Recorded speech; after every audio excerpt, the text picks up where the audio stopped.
Hello hi नमस्कार सांग मैंने आपण मैंने केमती अच्छा मु तो बहुत भलरे अच्छी एवं आम ओडिया भाषा साहित्य विभाग किसी मुहूर्त मुझे आपको भेट देवाक आसी मु तार किसी शूटिंग करदे आपण मानू देखवाई से भॉइस दूसरी कारण से भॉइस देवा संभव नाला एवं आम प्रदीप प्रज्वलन पर पुष्पगुच्छ प्रदान चलती सम्मान अतिथि कवि गंगाधर मेहर श्राद्ध शतवार्षिकी उत्सव आम आम ओडिया साहित्य विभाग आम सम्मानीय अतिथि आमर मुख्य वक्ता हिसाब से आम कथक डॉक्टर पार्थसारथी अजय को निमंत्रण जनाइलु सी आसी एवं सी आमर आसिक जोगदेकिना ये कार्यक्रम को अति सुंदर और सुसंगीत करते पद एवं तांकर पदलालित्यर माधुर्य बुझाई गंगाधर मेहर समस्त आपण मैंने शुणिपारे रखी देखिपारे मत जनता संपर्क में परिचित करेंगे पिला एवं मन भर सन्देह को दूर करेंगे। पावन अवसर में बंचासीन सम्माननीय अध्यक्ष प्रोफेसर अरुण कुमार स्वाई महोदय, ओडिया भाषा साहित्य विभाग मुख्य प्राध्यापक डॉक्टर प्रदीप्त कुमार चौधरी महोदय, विभाग वरिष्ठ अध्यापिका डॉक्टर कविता मिश्र महोदया, आज अतिथि विज्ञ आलोचक प्रोफेसर डॉक्टर पार्थसारथी अजय बारिक महोदय, आम सामने अच्छा दर्शन शास्त्र विभाग वरिष्ठ प्राध्यापक खसीगला कि पार्टी खसीगला कि तेज जहाँ हूँ आज आम जहाँ को अतिथि भाव में पाइचु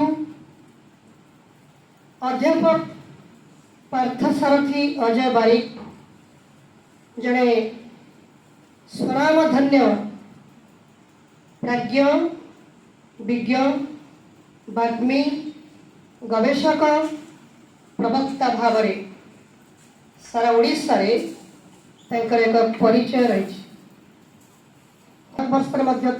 निजर स्वतंत्र परिचय सृष्टि कर 61 वर्ष 7 मास 23 दिन से यह धाम भोग कर परलोक गमन करते।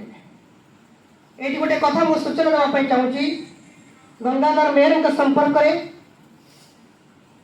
कोणार्क ओडिशा साहित्य एकाडेमी मुखपत्र कोणार्क गोटे गंगाधर विशेषज्ञ प्रस्तुत करते जो अध्यापक पार्थसारथी अजय बारिक गोटे प्रबंध मो दृष्टि को आसला कारण से संख्यार मोर मध्य गोटे प्रबंध से प्रकाशित होता गंगाधार गंगाधर चमत्कार प्रबंध कि अनुशीलन कि पांडित्य कि प्रकार भाषा संयोजना केते उद्धृति जे पढ़ी से जान छात्र छात्री मानक भाषा देखती इंग्राजी एवं ओडिया कहीपरती अनर्गल ओडिया एवं इंग्राजी सुतरां प्रणाम करुछि आज अतिथि को अतिथि देव भव प्रणाम प्रणाम घाटी हेउथिला मन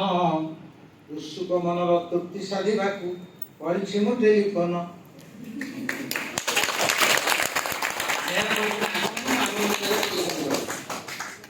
विजय बाबू भाई रसिक से मो भाषण शुणी निराकार कले तेणु से अत्यंत उल्लसित हेले मुझे प्रस्ताव देली आपण कलेज जब गंगाधर मेहर ऊपर से दिन तिथि अनुसार तारीख अनुसार हाँ केमती हाँ से जहाँ कहती मलु लुड़ूला काकर पानी बईद कहला देला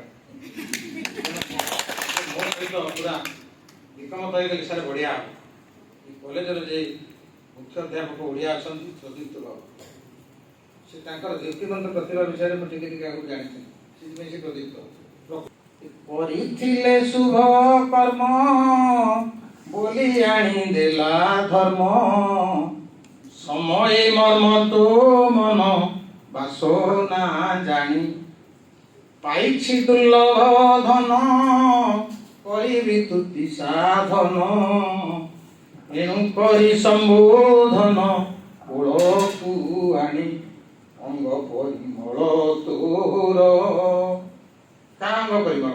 ଏ ଉଦୟନାଥ ସ୍ୱୟଂଶାସିତ ବିଦ୍ୟାଳୟର ଅଙ୍ଗ ପରିମଳ, ମହାବିଦ୍ୟାଳୟର ଅଙ୍ଗ ପରିମଳ। ହେବ ମୋର ଜୀବନର ପଡ଼ୁସହର। ଏବଂ ଏଠି ମୁଁ ଆସି କ'ଣ ପାଇଲି ନା, ମୁଁ ଗୋଟିଏ ନୂତନ ଜିନିଷ ଏଠି ଆବିଷ୍କାର କଲି। ସେ ତପସ୍ୱୀର ଆଉ ଗୋଟେ ପଦ ବର୍ଣ୍ଣନ କରୁଛି। ମୋର ପରିଚୟ ହେଲା 2 ଜଣ ବନ୍ଧୁ। ଆଗରୁ କବିତା ମ୍ୟାଡ଼ାମଙ୍କ ସହିତ ଟେଲିଫୋନରେ ବାର୍ତ୍ତାଳାପ କରେ। ଅରୁଣ ବାବୁ ଏପଟେ ପ୍ରଦୀପ ବାବୁ। ଆଉ ପାଇଥିଲେ ସାଧୁ ସଙ୍ଗ, ଏ ସାଧୁ ସଙ୍ଗ ନା, ଏ ତପସ୍ୱୀ ମୋ ମନକୁ କହୁନି। ପାଇଥିଲେ ସାଧୁ ସଙ୍ଗ ସଦ୍ଭାବ ଚିର ଭଙ୍ଗ। ଯଦି ସାଧୁ ସଙ୍ଗ ପାଇଥିବେ, ସଦ୍ଭାବଟା ସବୁଦିନ ପାଇଁ ରହିବ, ଦ୍ୟାଟ୍ ଇଜ୍ ପରମାନେଣ୍ଟ।